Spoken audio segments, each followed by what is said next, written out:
Hello, Keith Rucker here at VintageMachinery.org.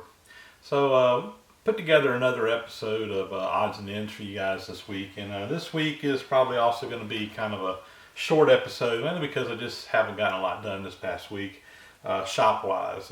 It's been a busy week at work. It's been a busy week trying to deal with, as I shared with you guys last week about my cameras being stolen and trying to come up with the replacements and so forth. I've spent a good bit of my time just having to work through a bunch of stuff with that, and bottom line is just haven't gotten a whole lot done in the shop. But we have got some stuff done.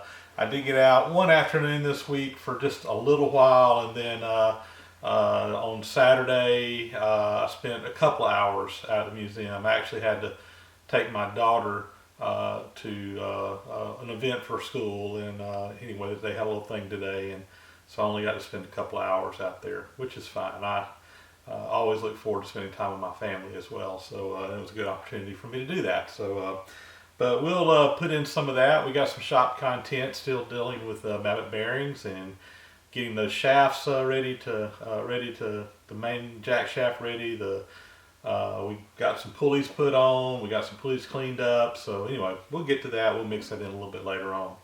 I also just want to send out a big heartfelt thank you to all you guys. You know, I shared with you guys last week about my camera equipment being stolen, and yeah, it was a pretty big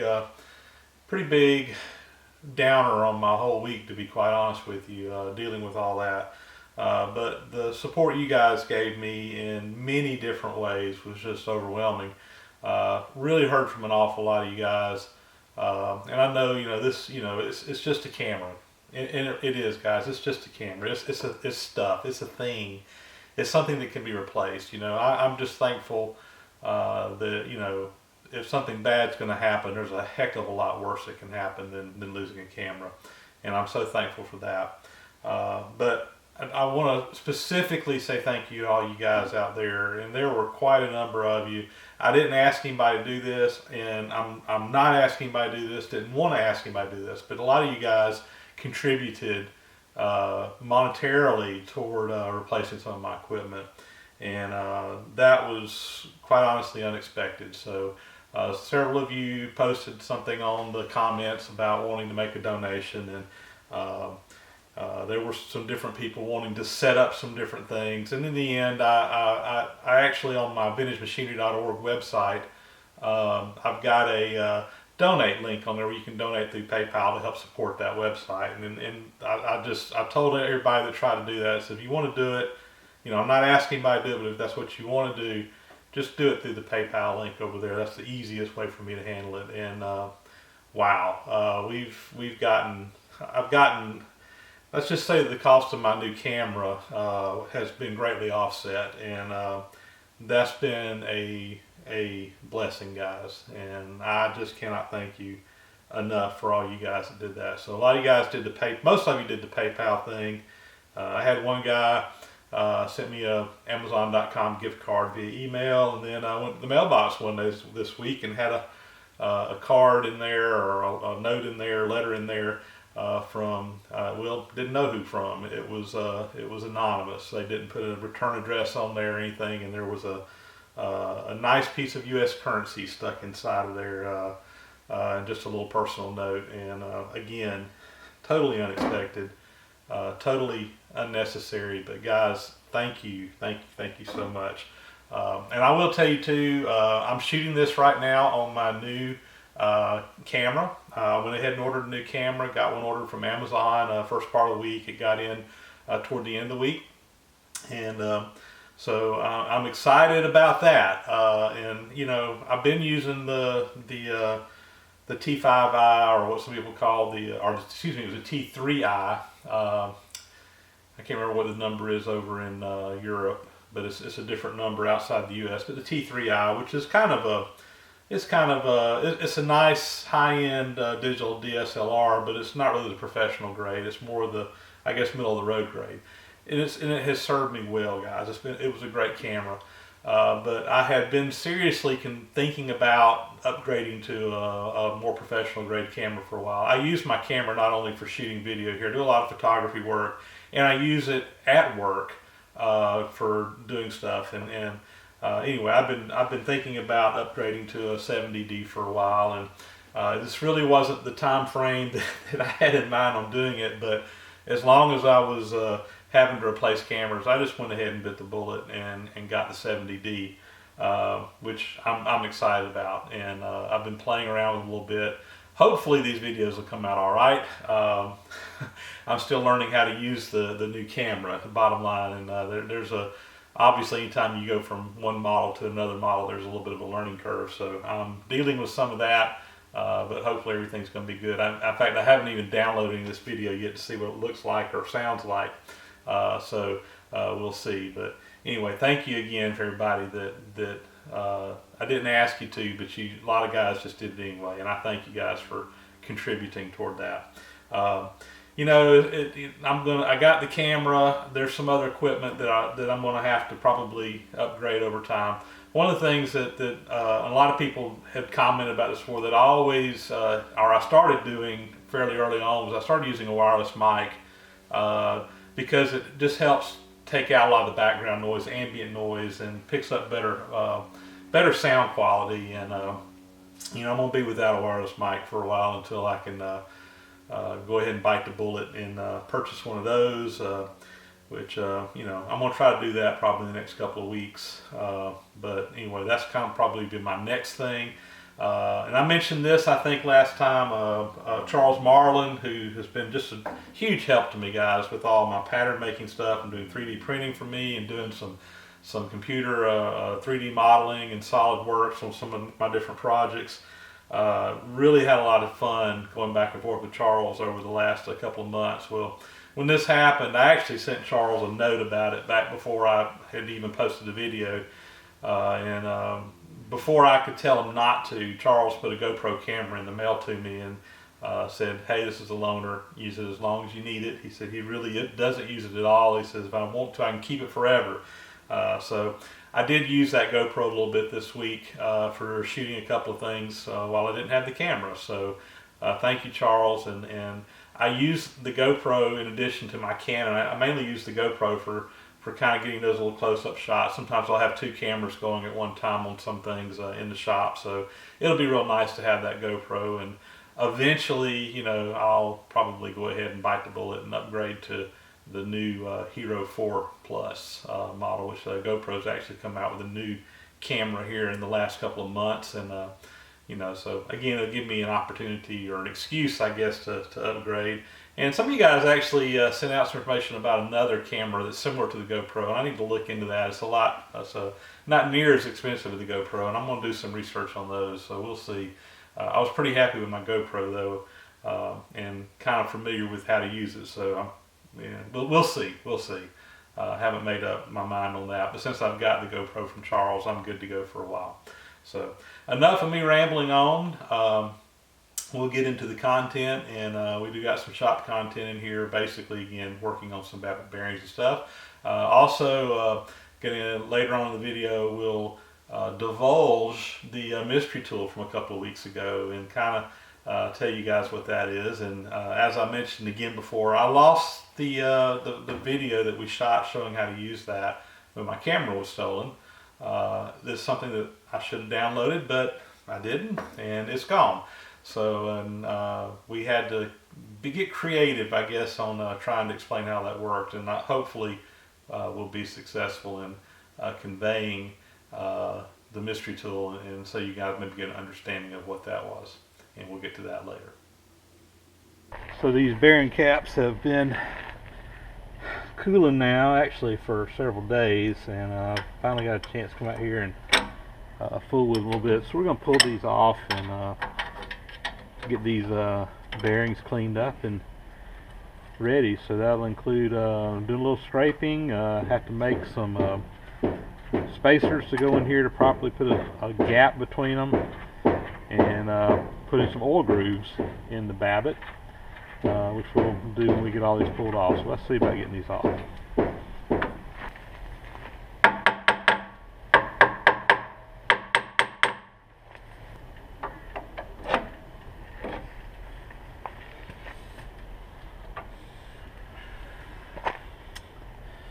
Alright, so that looks pretty good.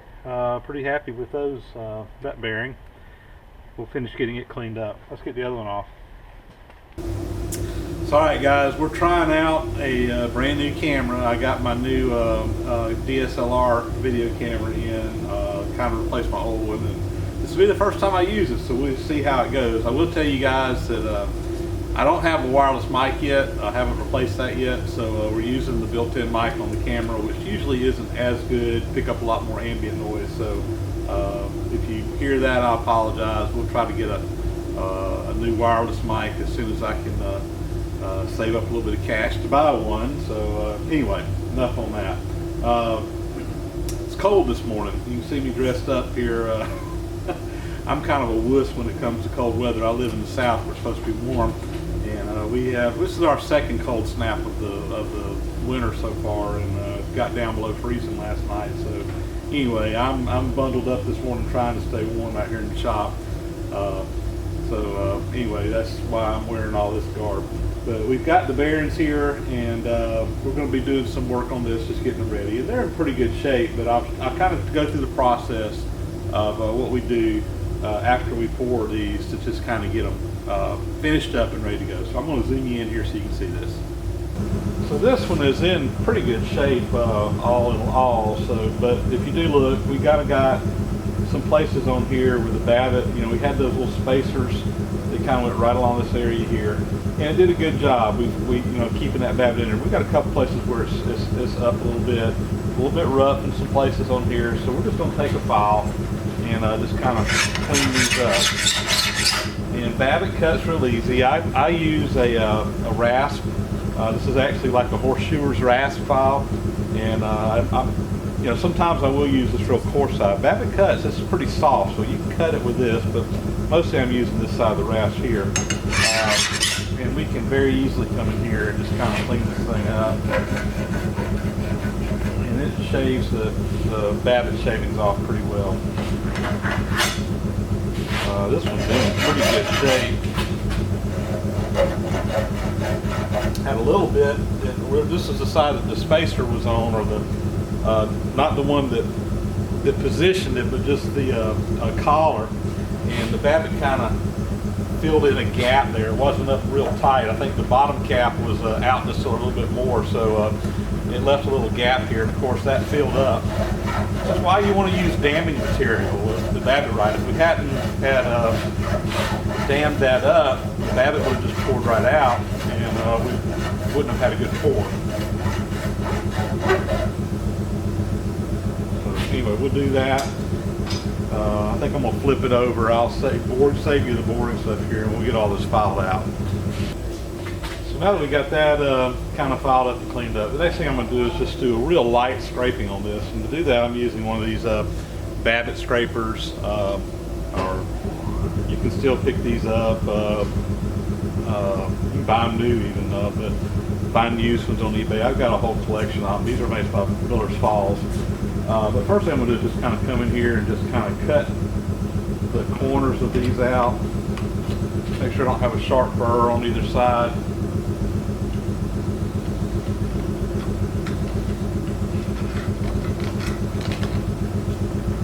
around the leading edge here. It helps if you chamfer that. The oil will kind of actually run right there, gather right there on the end. It'll keep it from if it's real sharp cornered, the oil just kind of slings, but there's just a little bit of a gap in there. It tends to kind of run around that shaft, and your oil doesn't run out as bad, and it kind of helps wick it back into the bearing.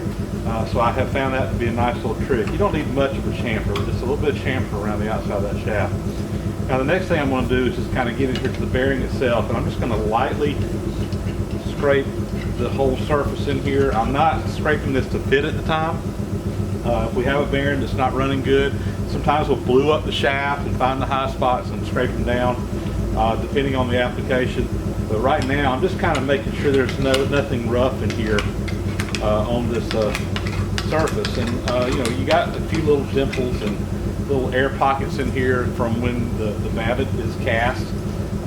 You get some air trapped in the top, and that's not a problem because we're actually going to be putting some oil grooves in here. And when you got some little voids in the top of this, as long as it's not too many. That actually would give a place for the oil to kind of collect in that bearing and help keep it oiled. So don't be too worried if you see some little voids in here. We got a pocket there, it's a little small in there. Again, that's just going to be a place where the oil can gather in there, so no big deal. On a good Babbitt bearing, if you take the time and actually glue up the shaft and work it in and spot it and check your coverage, really all you need on a typical shaft is 60-70% coverage, and you're in good shape.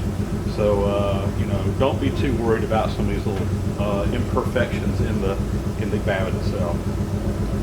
That's probably good for now. Again, I'm just trying to get this prepped up. This isn't final, but you can kind of see how we're starting.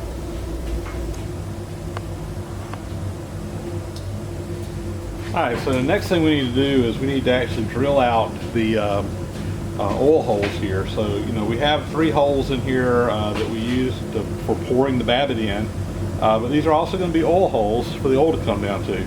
And of course, when the Babbitt hardens, it plugs those holes up, so we need to go ahead and open those back up where the oil can get down. So let's go ahead and do that. I'm just using a 3/8 inch drill bit, which is a little bit smaller than the actual size of the hole. It's in the casting, and that's fine. We just need for the oil to be able to get down in there. There's this stuff.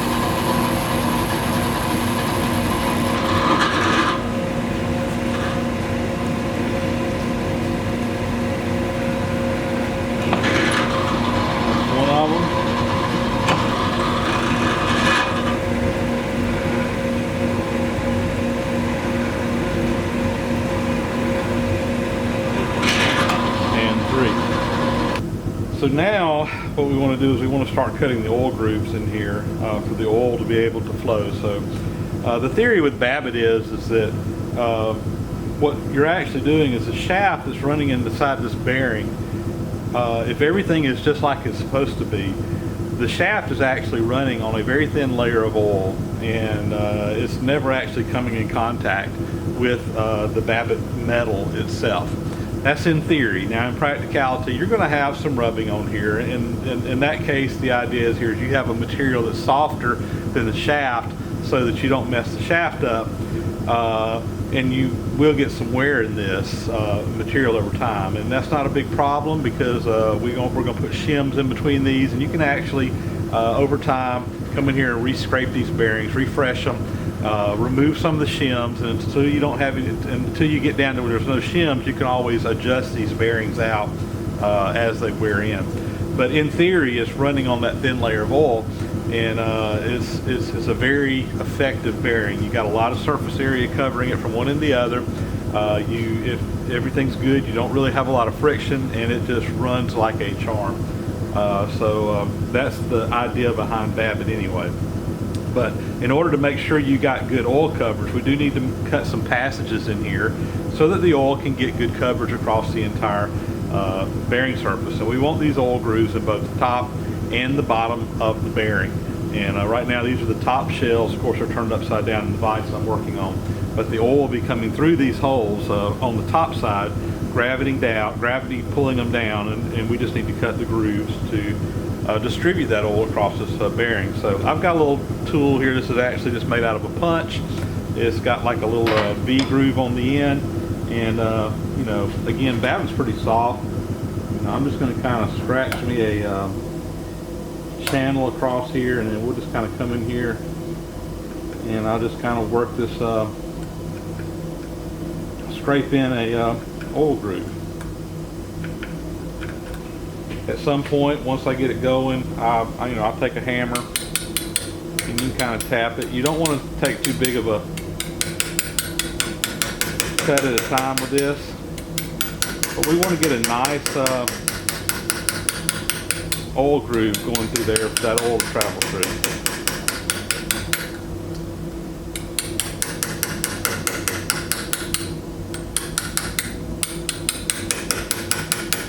We've got 3 oil grooves in the top of this, and the first thing I want to do is I want to connect them all together, and that's what I'm going to work on first.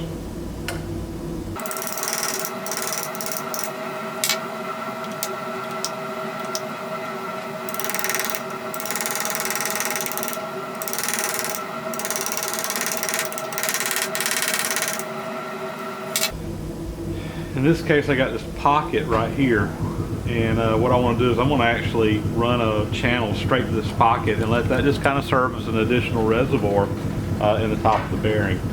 So we'll kind of go for this one.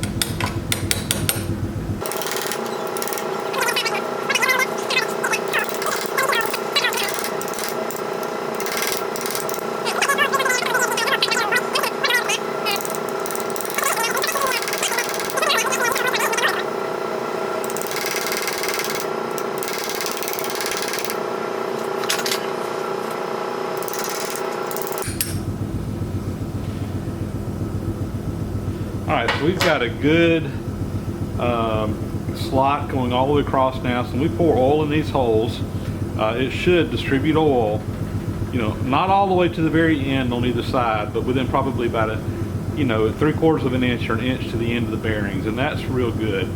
And you know, sometimes what I'll do is I'll actually cut some additional angular looking grooves kind of down the sides to help distribute the oil in here, and I'll probably go ahead and do that. You know, we're just kind of take one here and go down to that little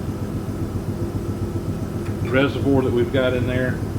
Sometimes I don't make these as deep as the other ones, but still I want a place for that oil to be able to kind of travel down.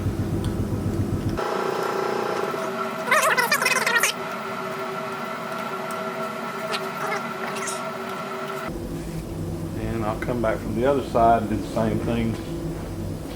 In this case, going the other way. And in theory, you know, these lines that I'm cutting will kind of line up, and I just kind of give that oil a little bit more of a groove to be able to travel across that entire shaft and keep it oiled up real good. And I'm going to probably make these a little bit deeper after I scratch them in here, and I'll come back with a hammer and kind of tap them in place.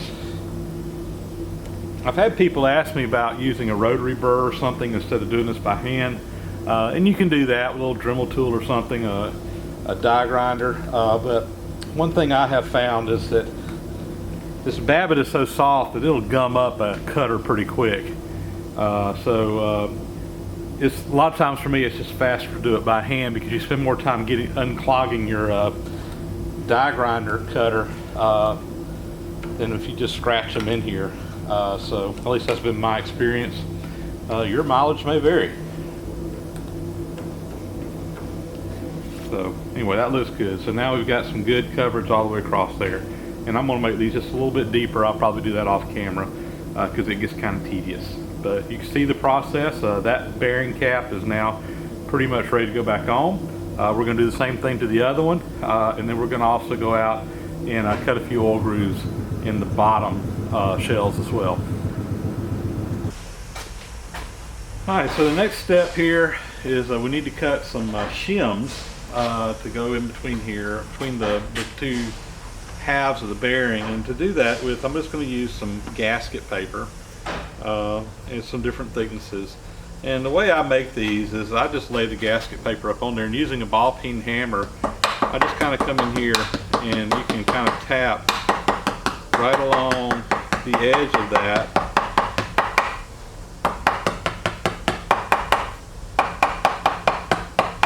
and find the edges of what you're doing. You make an exact copy. This is a real tool a mechanic taught me one time.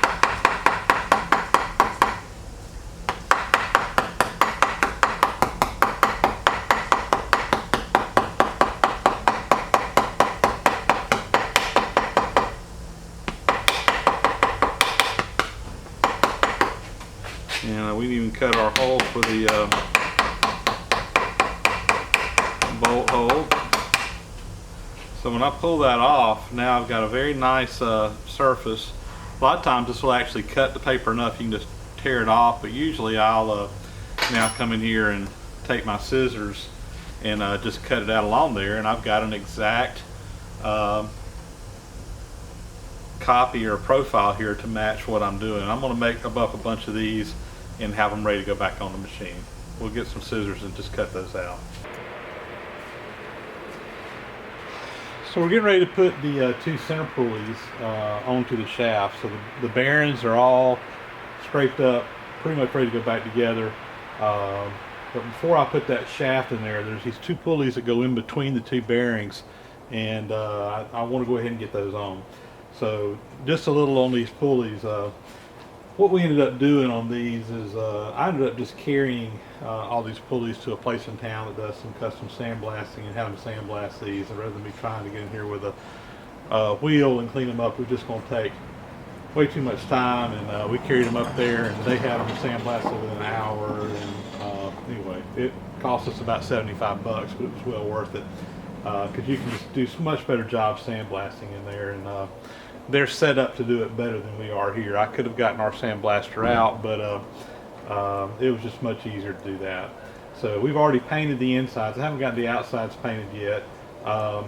And what I'm doing now is I'm going to go ahead and with the set screws go in, we're going to run a tap down these and just kind of clean these, chase these threads and clean them up. So these are 5/8 11 on this one, and like I said, we're just going to run a tap down through there just to make sure we got all that old rust and stuff cleaned out on them, where our set screws will engage very good. So let's do this. So I just put an 8-point socket on here. I think it's going to be a little bit easier than that wrench.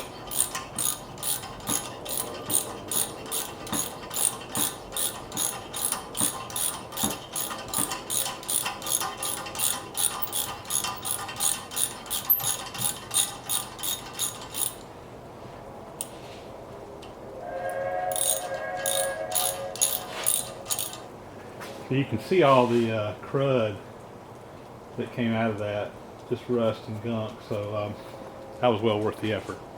We'll go ahead and do that on all of them. And I'll just briefly mention one other thing we did to get these ready. So these bores, you know, that we pressed out, they weren't in bad shape, but I did want to clean them up. So I've got this little rotary tool, a little die grinder here, and I just took a piece of shaft or a piece of rod that fits that collet, cut a slot on one end, it takes some emery cloth, fold it over, and you can run this in here and just go back and forth and clean up the inside of a bore with one of these pretty easily. So that's a neat little homemade tool, and you know, just a couple of minutes. We're not trying to make it bigger than what it was, but just get it cleaned up. I slid both these pulleys up on the shaft after cleaning them, and they both just went right up on the shaft with no problem. So these are ready to get, this one's ready to go back on. I'll get the other one prepped up, and we'll get them installed. So I'm working by myself today. This is really kind of a two-man job, so I'm trying to figure out the best way of doing this. So I've got the shaft on here, and I think what I'm going to try to do is get both of these pulleys. These two big pulleys here, both will go in between the center of the matcher, and they'll drive the side heads. So I think what I'm going to do is just try to get them on the shaft, and I'm probably going to take the shaft out, get them slid over into the center, and then try to put the shaft back on. And hopefully I'm going to be able to do this by myself, or maybe grab someone coming through here to give me a hand here in a little bit. But we'll start by putting these on. And in no particular order, these two pulleys are identical, so this one will fit right on. And let me get the other one.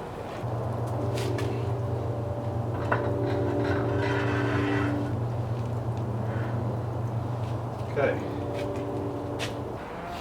All right, so we had someone stop by the shop, and I borrowed them for a minute, and we got these done. We just basically had the pulleys on there, so we just pulled the shaft out. I didn't do it on camera.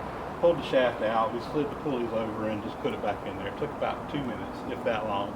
But this is now ready to go ahead and put the bearing caps back on, so we'll get to doing that and show you that process. So I put my shims on the bearing, and now it's ready to kind of put back in place, and we'll have to make sure as these clamp down that they're going down nice and straight. We have those positioned right. We'll go ahead and just snug these up by hand. Up. I got it on backwards. You guys probably saw that before I did. Let's flip it around.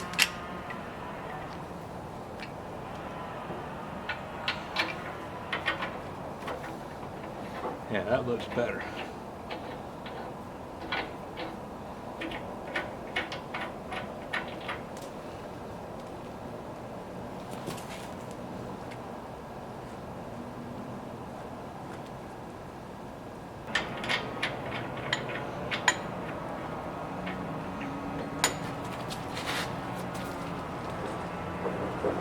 All right.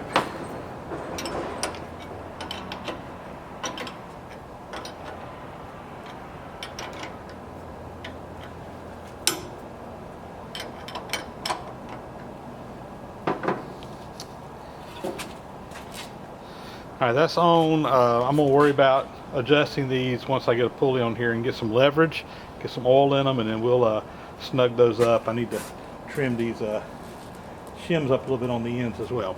So we'll get the other side, same process. So another one of the video clips that I lost and with the camera was a little update I gave on the big 20-inch chuck that was sent to me by Stacy Call, I think it was, a couple weeks ago. And this should have been in last week's video, but again, I lost the clip and I didn't get a chance to refilm it. But I wanted to kind of let you guys know that we got a chuck key for it. And I had a lot of comments on the channel about the chuck key. A lot of you guys sent me the part number for the right one. Some of you guys even told me you dug around trying to find one to send me but couldn't come up with one. As it turned out, as soon as I got this and realized that the key that came with it was not the correct key, it was a key I can use but not on this chuck, I went on McMaster-Carr's website and looked it up, and they had one on there, so I ordered one, and it was in here within a couple of days. And you can see this is a pretty pretty substantial chuck key, but this fits in here just perfect. I haven't actually put this on something yet and spun it and see if I got any run out in the jaws on here, or see what kind of shape it's in, but just looking at it, it looks like it's in pretty good shape, so I don't anticipate there being anything major wrong with it. Hopefully it won't need a rebuild or anything like that. I don't think it will be. It appears to be working pretty good. But just want to say again, thank you everybody for kind of pointing me out. As it turned out, I had already kind of dug that information up, but always nice to have people send me information when I'm looking for something, and I wanted to thank you guys for doing that. And this chuck is ready to go. Well, I'm anxious to give it a try. So we've had a lot of comments come in over the last couple of weeks regarding the mystery tool that we posted in our odds and ends video a couple of weeks ago that Roy had brought down with him when he came and visited me at the museum. And with the theft of the camera and losing some footage, really didn't get that put into my last video. I apologize for that, but we've kind of had to come up with a plan B on how to really go over and show you guys what this tool is and how it works. Because when Roy was here, we shot some great video that really kind of showed how to use this tool, but of course that's all gone now. And he took the tool back home with him. It's his, of course, so I didn't have it that I could go out and just reshoot the video. So bear with me. We're going to try to get through this and explain how this tool is used. So I've pulled up a picture here from the video that we showed before that hopefully we can use to kind of show you guys what all this was done. So if you look here at what we got, this part in through here, this is it's actually set up for one of the functions. And first off, let me tell you, it is a track tool, and a lot of people guess track tool, but I was actually looking for you to be able to tell me really more what the functions were on this. And I will also tell you guys that we had a lot of guesses. We actually had some people who I said, all right, you get partial credit because you at least got part of what this tool does. But this is really kind of a combination tool. It has 3 totally different functions. Many of you guessed one of the functions. A couple of you even guessed 2 of the functions, but I don't think anybody guessed everything that this tool does. And some of you guys even guessed a lot of different things that you may have got a couple of them in there, but then you missed a bunch too. So anyway, we're going to kind of go over this and do the best we can looking at the pictures and explain how this works. So the tool is actually set up for one of the functions right here. Of course, it's got this long handle on here. This is a lever. And of course, a lever will give you an awful lot of mechanical advantage to be able to move things around. I use levers all the time. You can, the old saying goes, give me a lever long enough, I can move the world, and there's a lot of truth to that. And I have learned the power of a lever, and that's basically what this tool is. Is a modified lever to do some specific tasks. So the way it's set up right now, this area right here, this would actually fit over the rail.